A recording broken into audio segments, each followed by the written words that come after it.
যথেষ্ট উৎকণ্ঠার ব্রেকিং, তার কারণ হাফিজ সঈদের নেটওয়ার্ক এই মুহূর্তে ভারতে বিভিন্ন জায়গাতে অ্যাক্টিভেট থাকতে পারে। এই মুহূর্তে সূত্রের খবর, ভারতে সক্রিয় হাফিজ সঈদের নেটওয়ার্ক। আমাদের যে ভয়টা বারবার, ভারত বিরোধী কাজে সক্রিয় সন্ত্রাসী নেটওয়ার্ক ভারতে বসে, যারা ভারতে একের পর এক ভারত বিরোধী কার্যকলাপ করে বেড়াচ্ছেন, তাদেরকে এবার নেম অ্যান্ড শেম করার পালা। আবারও বলছি, ভারতের খাবেন, ভারতের পড়বেন আর ভারতের থালায় ফুটো করবেন, এটা চলতে পারে না। ঘরের শত্রু যারা বিভীষণ, তাদেরকে আইডেন্টিফাই করতে হবে। হাফিজ সঈদের সাথে কোনো সুস্থ ভারতীয় কেন কোনো সম্পর্ক রেখে চলবে?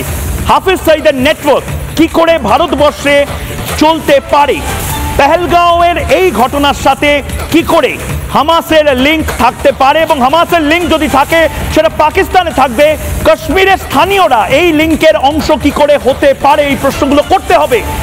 এই প্রশ্নগুলো করছি বলে একের পর এক মানুষজন তারা আমাদের অ্যাপ্রিসিয়েট করছেন, কিন্তু কিছু মানুষ রয়েছেন তারা বিরক্ত হচ্ছেন।